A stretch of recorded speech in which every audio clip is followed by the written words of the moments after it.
Today is October 27th, 2014. My name is Edna Sussman. I'm a reference librarian here at the Half Hollow Hills Community Library in Dix Hills, New York. We are interviewing Mr. Jack Solomons, a Korean veteran, as part of our Veterans Testimonial Project and in collaboration with the Library of Congress's Veterans History Project. Thank you so much, Jack, for your service and for being here today and participating in our project. Thank you. It's my honor. Thank you. Jack, where and when were you born? I was born in Brooklyn, New York, March 4th, 1929. And your parents, who were they and what did they do? My father's name was Louis Solomons. My mother's name was Esther Solomons. My father came from England in 1926 with my mother. My sister was born in England. I was born in the United States in 1929. My father was a beautician and owned two beauty shops, one in Merrick, Long Island, and one in the Towers Hotel in Brooklyn Heights, New York. He eventually gave up the one in Brooklyn Heights because it was too much traveling from one shop to the other. And he finally settled on Merrick Road in Merrick and opened a shop there, or kept the shop open, and my mother worked along with him. Oh, okay. And your sister, what was her name? My sister's name is Henrietta Solomons Hochberg. She's 91 years old. Oh, wow. Great. Did she serve in the military? No, she did not serve in the military. And what were you doing before you entered the service? After I graduated high school, I really didn't know what I wanted to do in life, but my sister had married my brother-in-law, who's now deceased in about a year and a half. He enlisted in the Coast Guard on December 8th, 1941, and spent his entire life as a court reporter. He was a court reporter prior to going into the service, and lived in the Bronx with his mother and dad. And on December 8th, he went down to 39 Whitehall Street and enlisted, and they put him in the Coast Guard. They told him to come back on a certain day to get his uniforms and shoes and socks and so forth, and he reported back from the Bronx to Whitehall Street. And then they told him to go home and report back. He would be a clerk typist and a court reporter, climbing on ships when they came into the harbor to take the testimony of court marshals or special court marshals, or whatever had to be taken down by machine stenograph machine.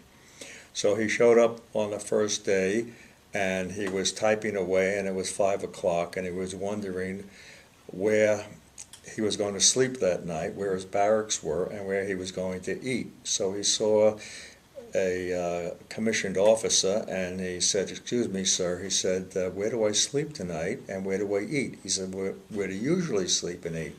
He says, "My mother's house in the Bronx." He said, "Well, this is what you'll do. You'll take the subway home to the Bronx, you'll sleep in your mother's house, and she will feed you, and you'll be back here 8 o'clock in the morning." And he did that till the end of the war, wow. 1945.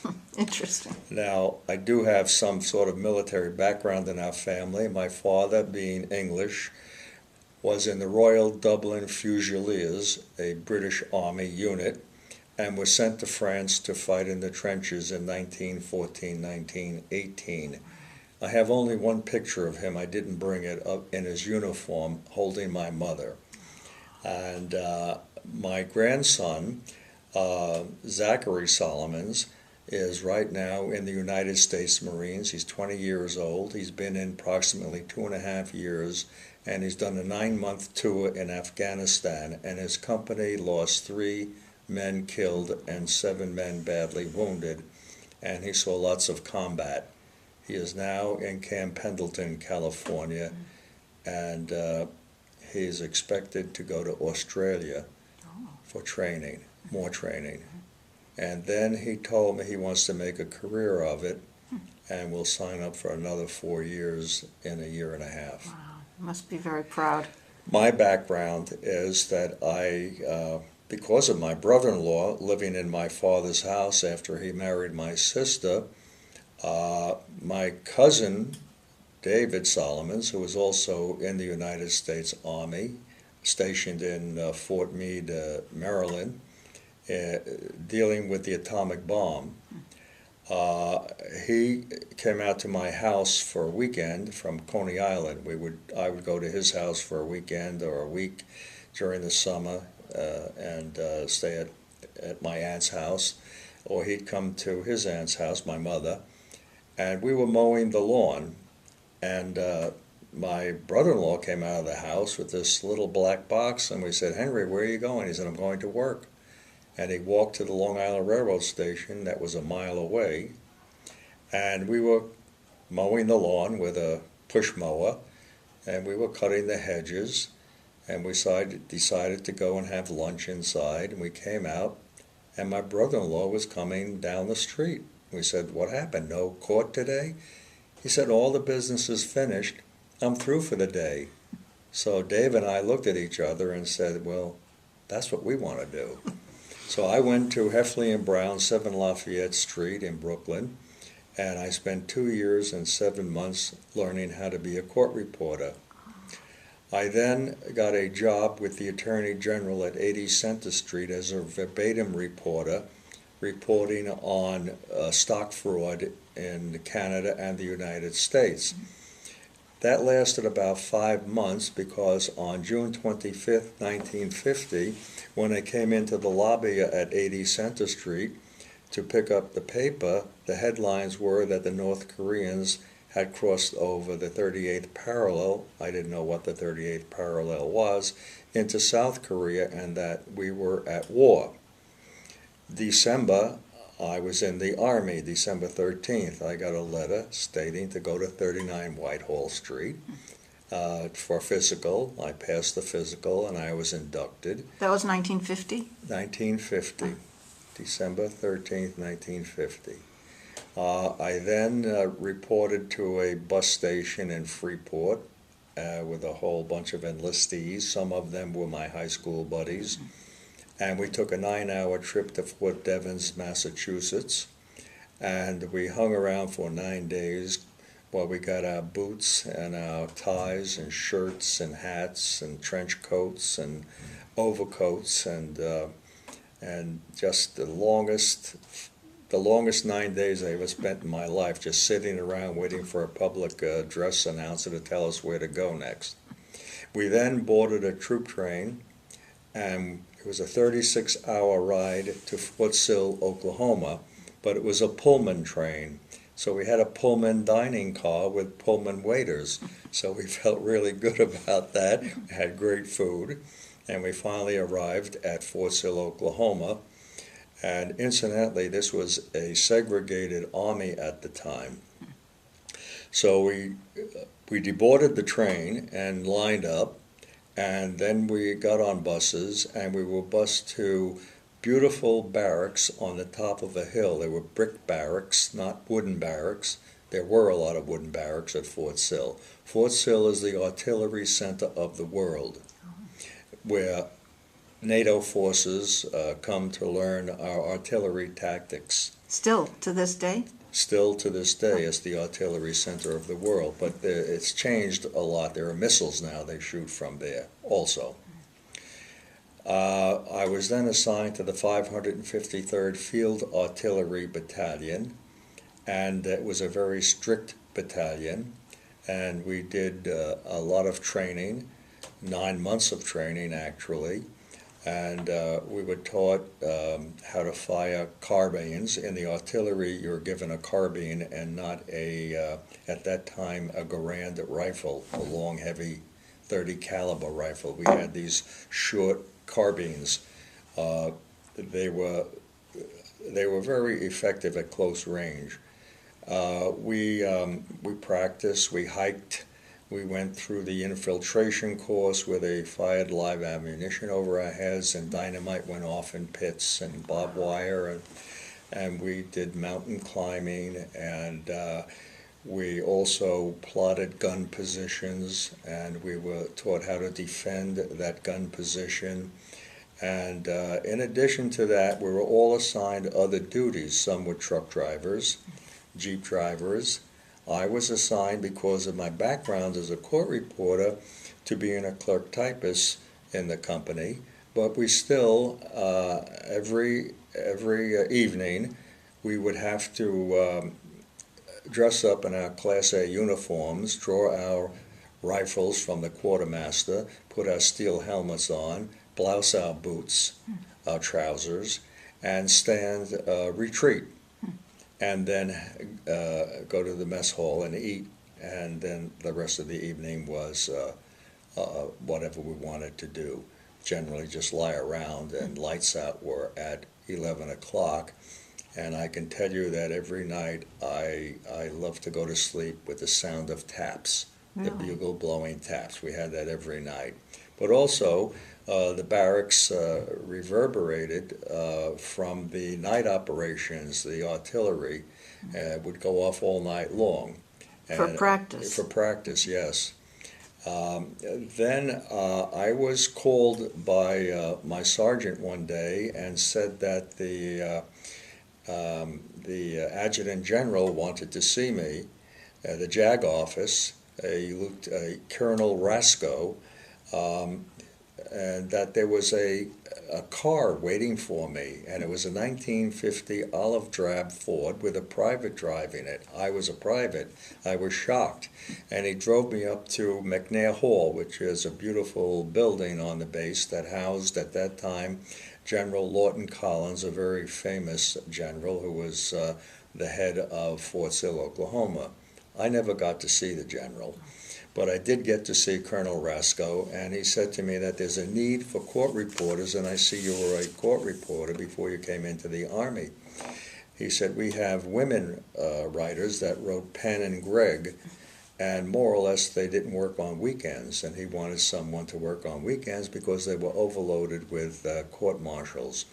My reply to him was, well, no, sir. I said, we're ready to go to Korea, and I have all my high school buddies and friends for the last 9 months. And he said, okay, and I got up and saluted him, and he saluted me. I got back into the chauffeur-driven limousine and went back to the barracks, and Sergeant Svoboda was waiting on the sidewalk, and he said, Colonel Rasco just called and said you have 2 hours to report to the 17th Field Artillery Group Headquarters Company. You are a court reporter. So I had all my friends help me with my foot locker and my duffel bag and my clothes, and we piled them into the car, and I was now on the 2nd floor of wooden barracks in Oklahoma with no air conditioning, where the temperature can get as high as 120, where many nights we slept naked on top of the beds and were still soaking wet.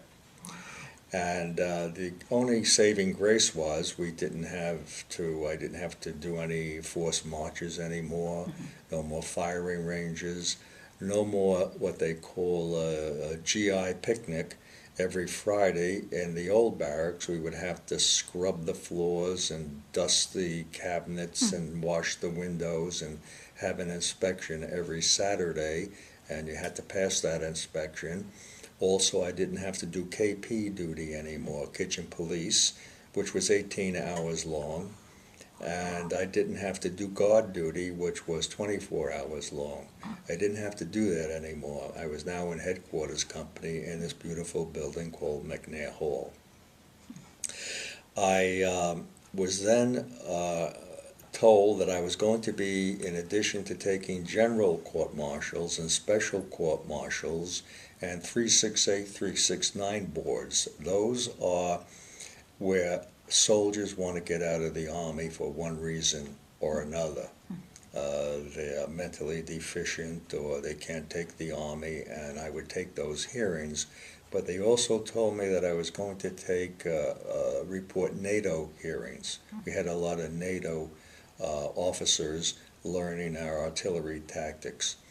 And for that, I had to be cleared by the FBI and get a secret, top secret clearance. And I did get a top secret clearance, and when I went home my first furlough, I asked my mom and dad, I told them that I was a top secret, and she said, yes, the FBI was here, and the FBI went to all the neighbors to inquire about your background, and obviously it was good enough to become top secret. And I did report NATO hearings, and basically, I can talk about it now, it was all about the atomic bomb and what would happen if the Russians dropped it on our troops in Europe. And the answer was that we would disperse the units in a wide area so that one bomb wouldn't kill all of them. I mean, it's a horrible thing to think about. But at that time, you weren't allowed to discuss that at all. No, absolutely not. Nothing was, no, that was top secret. No, those files were always put away after I typed them up. Nobody saw them except the officers who were in that program. You said there were a lot of court-martials. Why was that? Yes, court-martials. We had lots of court-martials. General court-martials, a lot of them consisted of murder. On a Friday night, the soldiers would go to some of these real divey places in Oklahoma. I think one of them was called Mom's, which was notorious for fights. And in this one particular case, an argument ensued among soldiers, and 4 soldiers ripped a chair apart, and each took the leg of a chair, and they beat this soldier to death. But they actually got off because they couldn't prove which blow killed the soldier. And then we had 4 soldiers who were drunk in a car going too fast and came to a curve and hit a pole, and they all died. We had in the 6.8, 369 boards, mostly Indians, American Indians, who wanted to get out of the service and would cry for their mother. They wanted to get home to their mother. But that mostly happened after every year there would be a powwow up in Anadarko, Oklahoma, and I've been to several of them. They're very colorful, and they beat a big drum, and and they do rain dances and buffalo dances, and I had taken film of that, but that film got lost in a flood in my cellar, unfortunately. What a shame. So once they went to they'd call them powwows, they wanted to stay, and they didn't want to come back into the Army, and they actually cried, "I miss my mother," and they would get a discharge. And some of them were other denominations that just didn't want to be in the Army. They were AWOL. They ran away, and they were caught and came back, and we had a trial, and they were given a dishonorable discharge. I guess they were drafted? They were drafted, yes. You could tell the regular Army people. I mean, they were your sergeants and lieutenants who went through West Point. We had a Sergeant Bennett, and early on, when he was calling the roster, he said, "Solomons." He said, "That name's familiar." I said, "Were you ever at Camp Adair, A-D-A-I-R, Wisconsin, guarding German war prisoners?" He said, "Yes, how did you know?" I said, "Well, I remember my uncle, who was English, joined the Army during the war in America, and he was assigned to Camp Adair guarding German war prisoners, and he often talked about Sergeant Bennett, you." And he said, "Yes," he said, "I remember him, Scotty." And I thought, well, I have an in here, you know, but he got transferred to Korea, and I never saw him again. Now, the outfit that I was in, I don't remember if it was shipped to Korea, but I do know that replacements were sent from that outfit. And I remember going back visiting one day, and this fellow named Jesse Smith from Yazoo City, Mississippi, you can't get more deeper into the South than that, was sitting on the bed, and all the guys were surrounding him. and he was telling stories about Korea, how bad it was. And he said, this is the one thing that stuck in my mind. I couldn't sit around and listen to his stories because I was on duty and I just came back to the barracks to get something.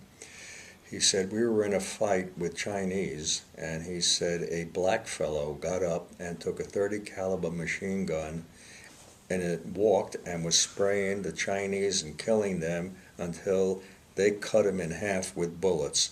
And he said that fellow should have gotten the Congressional Medal of Honor. He said, I am no longer prejudiced. Now, as I say, it was not an integrated, it was a segregated army at that time. Which meant exactly what happened? Well, we had a battalion, the 522nd Field Artillery Battalion, made up of all blacks. They called them colored in those days. And they were across the tracks away from us. But they were the sharpest looking soldiers you ever saw, because if you were in the artillery and you had your hat on, you had blue piping, which meant artillery, red is infantry. Oh. They had blue scarves, and when they marched, they marched the best of any unit at all. I mean, it was really thrilling to see them. Yet they were not allowed into town. They had to go to the colored section. And I had an incident after 6 weeks of training, actually 9 months, but after 6 weeks of intensive training, we were allowed off the base to go to Lawton, Oklahoma, which was the nearest town to the base. And the bus was full. To do what? As for to go into just, town. oh. They were taking us into town on a Friday Oh. and Saturday, Sunday for the first time off base. And I was holding a strap in the middle of the bus, and there were two colored soldiers sitting there. And all of a sudden, the bus pulled off the highway and said, those two colored soldiers, go sit in the back of the bus. There was dead silence. The bus driver yelled again, those two colored soldiers, go sit in the back of the bus. And I said, listen, I yelled out, they're GIs just like us. So he said, this bus is not going to Lawton unless those two colored soldiers sit in the back. So the one colored soldier looked up at me and he said, thank you. They got up and they sat in the back of the bus, but nobody took those two seats. We finally got to the bus station, and I kind of lingered back, and everybody got off and dispersed. And I got off, and I was confronted with something that I stood and looked at for at least 5 minutes. I looked at a colored bathroom, white bathroom, colored fountain, white fountain. I had never seen anything like that in my entire life. I had heard about it, but once you see it, you're really struck by it. And I thought that was very unfair. The other things that I remember going into Lawton at that time and for the few years that I was there, I saw there were a lot of Indians in Comanche County.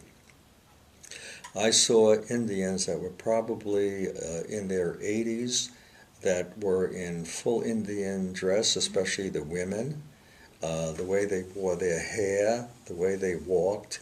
They were not allowed, any Indians were not allowed to drink in bars. Oklahoma was a dry state, quotes, and they could only serve 3.2 beer and have 3.2 alcohol in it. But if you knew where to go, you'd knock on a door, walk up some stairs, ask for a pint of liquor, and you'd be brought over to an oven, and the oven door would open up and a pint would come out. And you were allowed to bring that into a club as long as you kept it on the floor. As opposed to what? At putting it on a table. Oh. It seemed kind of ridiculous to me. But at any rate, I thought back that these women had to be around during the Indian Wars as young people, because that's the reason Fort Sill was there. Our motor pool in the 17th Field Artillery Group was the old Fort Sill with the slits and the stone and a big trough for the horses to eat in, and the barracks. And we would drive our trucks and Jeeps in there and park them there. Well, now that is a museum. And Geronimo, when he was caught, was put in prison in Fort Sill, Oklahoma, and the prison is still there. Have you been back to see Yes, it? I've been back a number of times, and I'll get into that. And they have, if you look into the cell, they have a wax figure of Geronimo lying in a bed, and they have a wonderful museum, probably the best artillery museum in the world. They have the famous Atomic Annie. It's a huge field piece. Barrel must be, I would say, 100 feet long, It's and a they gun? fired one atomic artillery shell from it out in White Sands, New Mexico, and they never used it again. And I remember at that time it was a lot of money. They said it cost $750,000 to build, which is today would be God knows how much money. I made a lot of friends in the Army, and one particular friend was from Liberal, Kansas. His father owned a bowling alley, and we decided that the next Friday we would hitchhike up to Liberal, Kansas. And in those days, when you were in uniform, everybody would pick you up. So we hitchhiked through Texas and through the Panhandle into Liberal, Kansas, and I met his mother and father and his wife. He was married, and he had a little boy, and we spent the weekend there, and then we had a hitchhike back, and we did a lot of hitchhiking. I hitchhiked to New Mexico and went to the caverns there, and it was quite an experience. This was on your R&R? Well, on a Friday night, if you weren't on duty, guard duty, or any other type of duty, there was something called charge of quarters. As a private, I had to go into headquarters and man a phone for 24 hours. If any calls came in, and one call came in that said there was a range fire. We had huge ranges for the artillery, and once in a while the artillery would set fire to the tall grass and the trees, and I would look on the roster to see who would have to fight that fire, and I would call that battalion and tell them, this is charge of quarters, Private Solomons.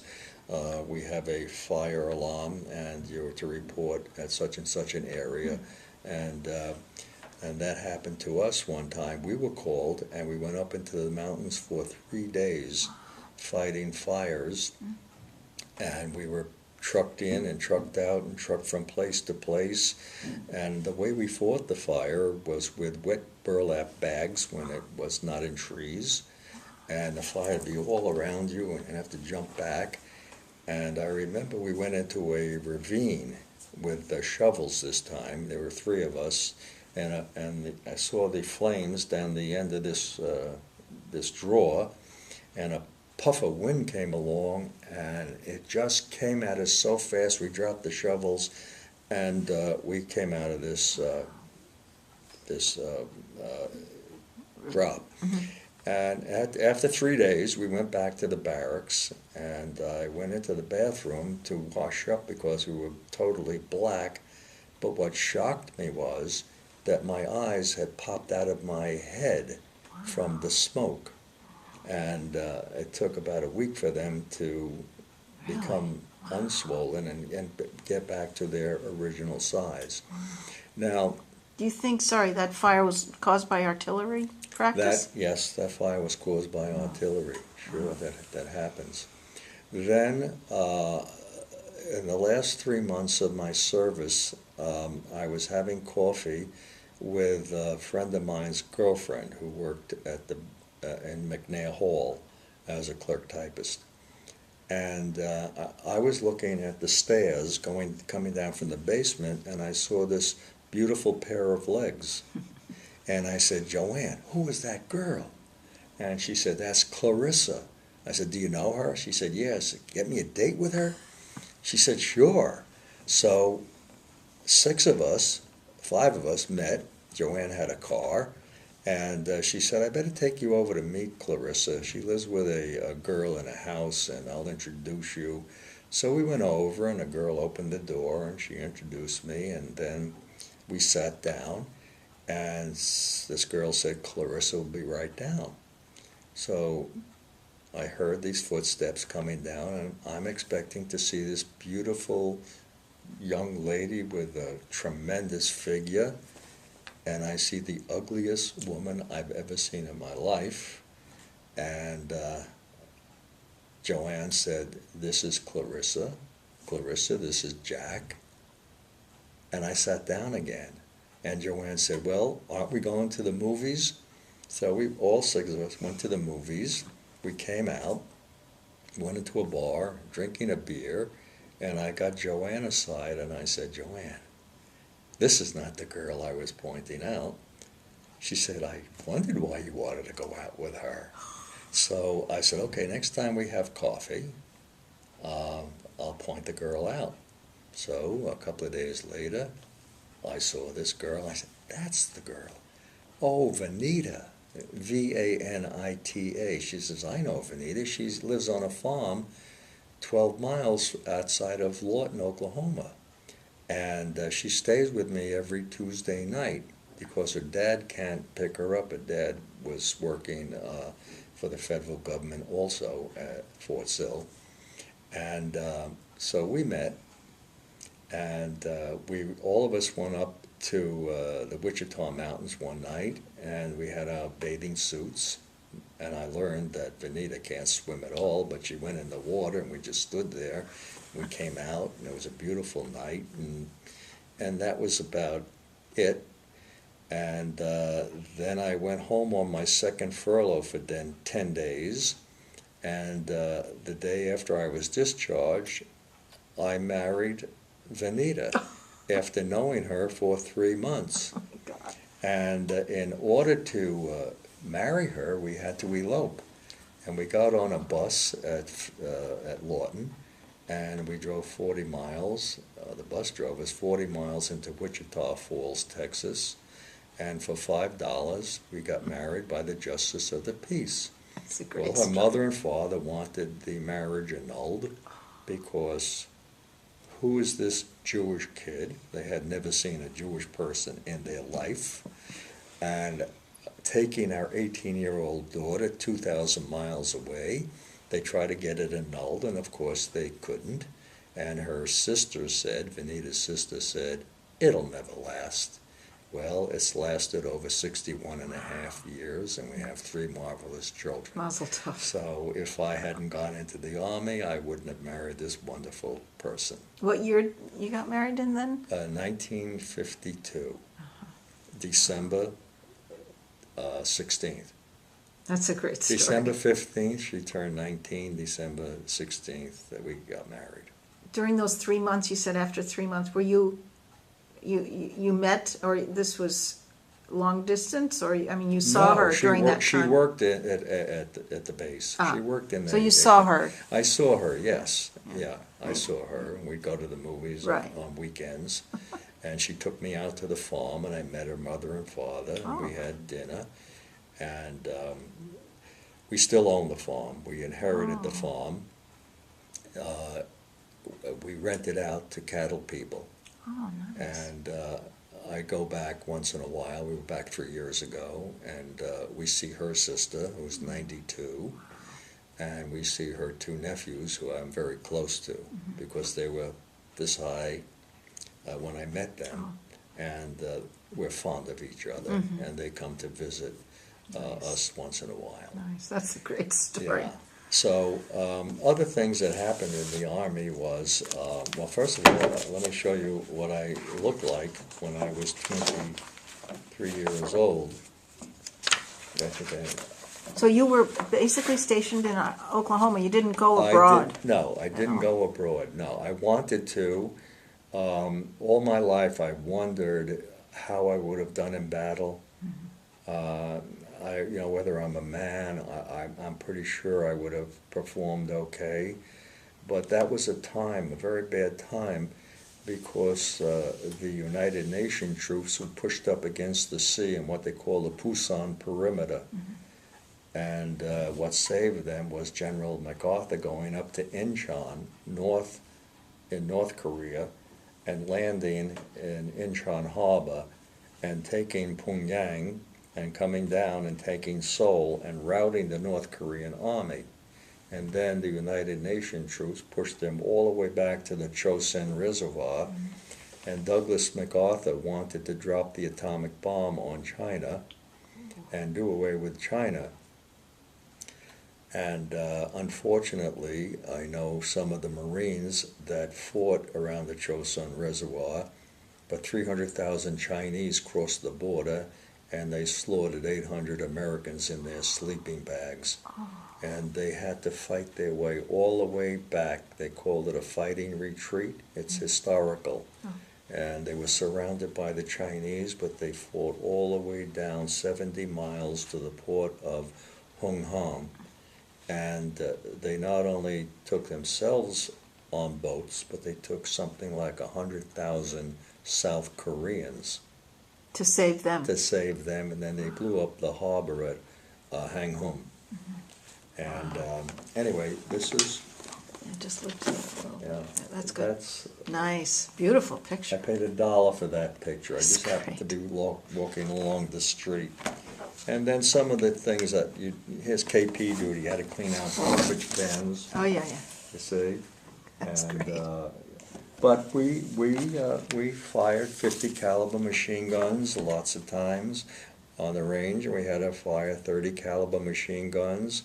We had to learn to use the 2.3 bazooka, and the first time on the range, it was loaded, and I was hit on the helmet, and I was aiming for a tank, a real tank, and the hatch was open as a target. And I watched that shell go right inside the tank. One of the luckiest. Yeah. Was there anyone in the tank? No, that Oh, was just practice I out see. on the practice range. I see. And we threw hand grenades. This was during the training period? Training period, yeah. And we had a village set up like a Korean village. And we'd go from house to house, and we were ready to go. Yeah. We were ready to go overseas. The one outstanding thing was that our company, for some reason, was picked to go to a little town called Mears, Meers, Oklahoma. They were having a birthday party for Chief Hunting Horse. Now, here's some pictures Yeah. firing. This was Chief Hunting Horse's 105th birthday. Really? He was with General Custer as a scout, No kidding. and he was telling stories about how he saved 2 American soldiers from the Indians. The Indians shot 2 buffalo, and here's my friend from high school. He's dead now. He was in the same unit He was with in you? the same unit, yeah, before I got transferred. And those are the 2 buffalo that the Indian men cut up. And here's a picture of the Indian ladies cooking the buffalo meat for goodness. us. That's the first time I ever had buffalo meat. How did you like it? It was wonderful. It was actually wonderful. And we listened. This Chief Hunting Horse couldn't speak English. Oh. So his son was there. I have a picture somewhere. His son was there, and he was reiterating all these stories. Now, just think about that. It's amazing. Yeah, he was a scout for Custer. I don't know if he was a scout at Little Bighorn, but he was a scout. That's amazing. Yeah, so I have lots of pictures of the Indians and So you were friendly with them. I mean, they...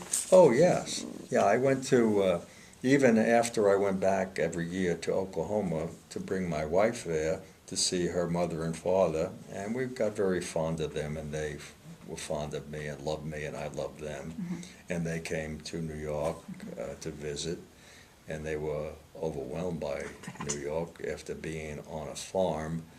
I can tell you that these are the most hardiest people. These are the heart of the nation, these people. These are farmers. They work hard. Vanita's grandfather is a pioneer. Wow. He was there when it was Indian Territory, when they had the rush to get the land. And we won't sell that land. Because the dirt road, which is now asphalt that runs along the farm, is called Hurst Way. That's my wife's maiden name, Hurst. So we want to keep it in the family, Nice. and our children will inherit that farm Very nice. on down the line, and it's up to them what they want to do with it. That's so interesting, really. So you maintained some friendships with your fellows in the Army still? Yes, I did. Most of them are dead now, though. Yes, I reached out to them, and they reached out to me. As a matter of fact, that fellow from Liberal, Kansas, he divorced his wife, and he married this Joanne that introduced me to my wife, and they lived in the first year Lubbock, Texas. So when we went back to visit my wife's mother and father, we went to Lubbock, Texas to be with Marvin Heckendorf. And then they moved to Amarillo one year, and we went to see them in Amarillo. And then we lost contact with each other. But I looked on the internet some years ago under the Social Security, they don't Index, do right. it anymore, and it showed that both of them had died in 1991. Now, the Heckendorf is not a common name, and I know that the father owned a bowling alley in Liberal, Kansas, and I tried for years to look up Heckendorf to find out what happened to my buddy, but was not able to do it. That's a shame. He was a semi-pro ball player before he got drafted in the West Texas, New Mexico League. And actually, I brought him home on my second furlough, and we got into Yankee Stadium, which is a big thrill for him, being a semi-pro ball player, to watch the Yankees play. Furlough is usually how long? 10 days. Oh, I see. So you had time to travel back. Right, yeah, I only had 2 furloughs in 2 years. So the rest of the time was Army stuff. And there were a lot of other interesting things that happened to me. I think I was somewhat discriminated against because of my Jewish religion. Really? I can't prove that, but I was constantly picked on by Sergeant Svoboda, S-V-B-O-D-A, who spoke with a Slovakian accent. And if I'd be walking along the sidewalk near the barracks, he'd yell at me that my tie wasn't too tight, or my shirt was unbuttoned.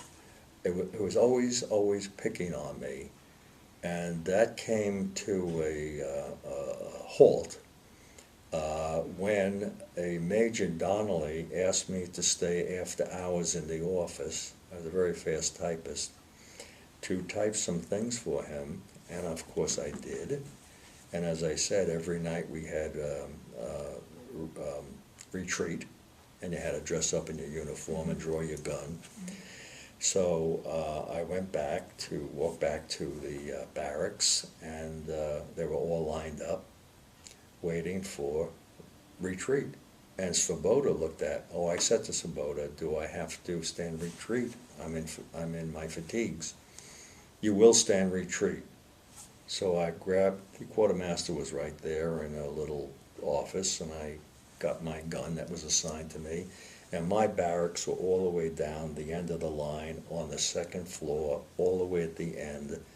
And I got dressed, my tie, my shirt. I took my low quarter shoes off, and I put my boots on, and they had to be bloused, and I heard the bugle sound assembly, ta-ta, ta-ta, ta-ta, ta-ta, and I said, if I blouse my pants and tie my shoes, I won't be able to stand the retreat. So I ran down, Why? had my helmet on. You mean you'd be late? Or Yeah, yeah, I would miss it. you'd miss it. I'd miss it. So Right. I ran, and just as I got on the end of the line, Svoboda looked down, said, "See me after mess," and right then, retreat blew, and we stood at attention. I went to eat. I came back, and I went into the office, and Sergeant Svoboda was there, and he said, "Report to Captain Rizzo." And there was up 3 steps and a screen door. So I went up, I had my hat on, and I opened the door, and Svoboda screamed at me, "Don't you know how to report to an officer?" I said, "No, Sergeant Svoboda, I never have." He says, "Well, you knock on the door, you wait for the officer to say, 'Come in,' you take your hat off, you come to attention, and you salute, and you say, 'Private Solomons reported as ordered.'" Well, I was all flustered. I took my hat off. I opened the door. I didn't knock, so he yelled at me again. Finally, I got it right. I walked in. I saluted. Private Solomons reporting as ordered. And I stood at ease, and he yelled at me, "Did I tell you to stand at ease or at attention?" He said, "Listen, when we go to Korea, you will be carrying a rifle, not a typewriter. I understand you are out of uniform, and this is what we are going to do. We are either going to give you a special court-martial or a summary court-martial." I said, "Well, sir, what is the difference?" Because I wasn't reporting then. And he said, "Well, a summary court-martial, if you're found guilty, you're confined to 2 weeks to barracks, and a special court-martial, you'll be broken in rank, and you could go into the stockade." Why? For what reason? Well, because I was out of uniform. So I said, "Sir, may I have some time to think about this?" He said, "Well, how long do you want?" I said, "Well, 45 minutes. All right." I saluted, I turned around, and I ran with all my might, praying that this Major Donnelly was still there. And when I got into the office, thank God he was there, and he said, "Private Solomon, what's the matter?" And he said, "Sit down." And I sat down, and I said, "Sir, I cannot work for you after 5 o'clock anymore." He said, "Why?" And I told him the story I just told. He says, "Hear what you do. Go back to Captain Rizzo and tell him you want a summary court-martial, and also tell him I'm the summary court-martial officer." Well, hearing that, I couldn't get back to report to Captain Rizzo, so I walked in, and this time I banged on the screen door. "Yes, come in." I took my hat off, and I stood at attention, and I said, "Sir, I have decided to take a summary court-martial." "All right," saluted, and left. The next day I went to work, and I was typing, and somebody tapped me on the shoulder and said, "Captain Rizzo wants to see you." So I walked back, and Sergeant Svoboda was sitting at his desk. "Oh, Private Solomons," and he was smiling, which he never did before. And I banged on the door, and I took my hat off, and I reported, "Oh, I'm so sorry, we made a mistake. We didn't know that you were working overtime for Major Donnelly, where there is no court-martial at all." That evening, Corporal Hicks, who was from Alabama, worked in that office and was the mail clerk. And he came over to me in a southern accent, and he said, "Solomons, I don't know who you know, but I heard Sergeant Svoboda and Captain Rizzo talking, and they said, we can't pick on Solomons anymore." So they were out to get me. How awful. Yeah, it was awful. And I can only point to the fact that I was Jewish. I mean, those little subtleties. And Were there any other Jewish soldiers in the unit there with you? there was one, Spradlin. That's not really a Jewish name, and they never told me he was Jewish, but I found out later on that he was Jewish, but he certainly kept it to himself. That's a great story. Good Yeah, story. it is a good story. But at any rate, they say those who serve and sit and wait also serve. You have 10 men on the front line, but you need 10 men behind you bringing up ammunition and water, and we never could win a war unless we had civilians working in 3 8-hour shifts producing all of this material that are brought to the soldiers behind the line, that bring it to the soldiers to the front line. Not everybody gets to fighting. And I guess in one way or another I was lucky. Just one more incident. Our unit was picked to be trucked to New Mexico to see an atomic bomb go off. It was called Desert Rock. And we were so thrilled. We were going to be given thick glasses to keep the blast flash out of our eyes. We're going to be in trenches. We told we were going to be umpires. Don't ask me what that is, how we were supposed to act. But a week later, they called it off and said we weren't going. And oh my God, we were so mad. Who sees an atomic bomb out in New Mexico go off? But to this day, I say to myself, it was the luckiest thing that happened in my life, because after that atomic bomb went off, those troops went forward into the radiation zone, and God knows how many of them died of radiation. As we later found out from the Anahuac bombs that were set off at Anahuac, and they had anchored Japanese ships and some of our older ships out there, and they exploded a bomb in the air to see what would happen to aircraft carriers and whatnot. Some were sunk, some weren't. And they showed you pictures of sailors stripped to the waist scrubbing the decks. And there was all radiation there, those poor fellows. Whether that was an experiment to see, what would happen So they years did later. release it in New Yes. Mexico, but they just told you not to go. Now, my cousin Dave, he was drafted 6 months after I was, and he was stationed in Washington with the Atomic Energy Commission, and he's now trying to get. He has a disability, but he's trying to get that disability upped, because the scientists would give him a little bag, and he learned there was radiation in there. And he's getting some effects from that now, some splotches all over his body, and he thinks it's related to carrying these, whatever was in that. What was he supposed to do with those bags? Bring them to wherever he Oh. was supposed to bring them. I don't know. Wow. So basically, that's it. From my angle, I thought it was a great experience. It taught me a lot of things, regimentation. It taught me how to be respectful to people. I've always said that people, women, men, when they're 18 years old, should serve 1 year in the Army in a non-combatant role, and they should learn to march and to take orders, and they would be better people for it. And then they should go to college after that or whatever. Israel does that, yeah. Israel Yeah. does that. I think it's a 3-year program. Yes, It is yes. Israel. And I think it makes a better person, and it makes you, in my case, it makes me a patriot. I fly the flag every single day, and I have about a 15-foot flagpole. Wow, nice.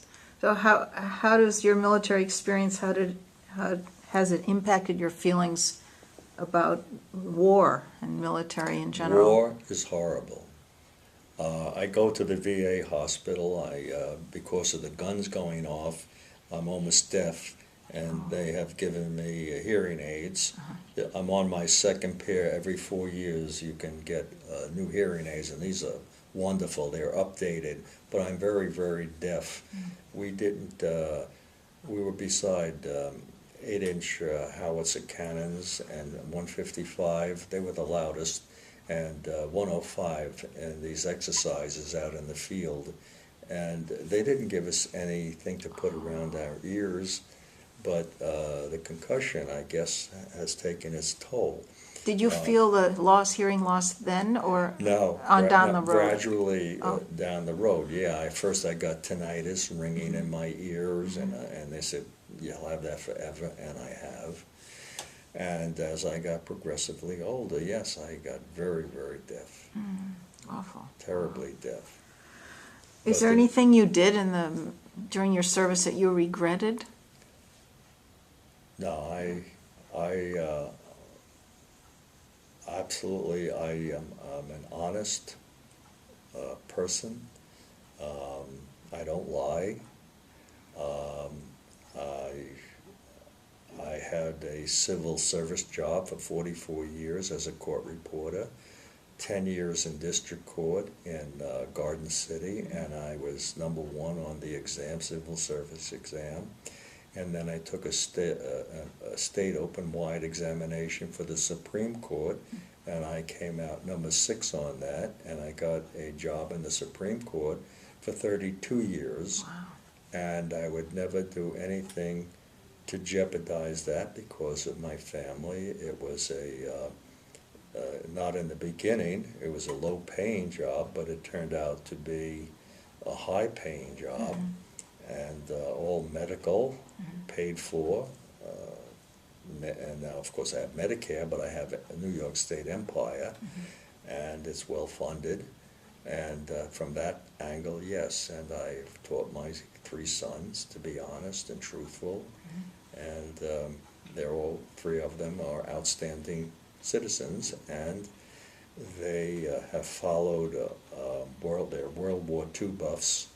All Oh, of great. them. Yeah, and I find that very few people remember the Korean War.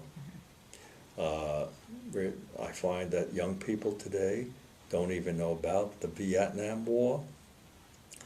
We hire in our condominium 4 college kids every year for the swimming pool area to check identifications, and I have a question for them almost every day that they cannot answer. What happened on December 7th, 1941? Well, they couldn't answer that. They didn't know that's what got us into World War II.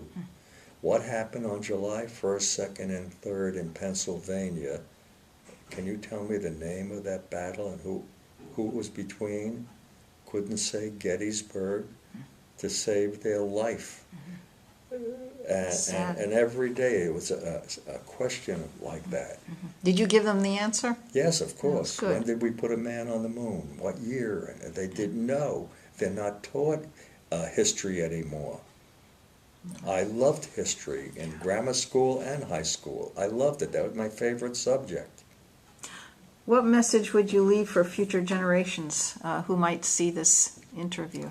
Well, I fear for the future generations. I was never fearful of the an outbreak of the Russian-American NATO war, the Third World War that they talk about.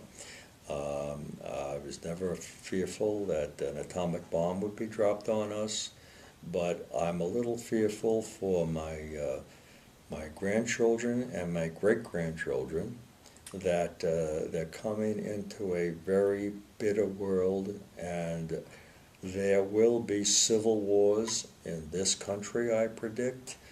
I predict that the Muslims will take over all of Europe.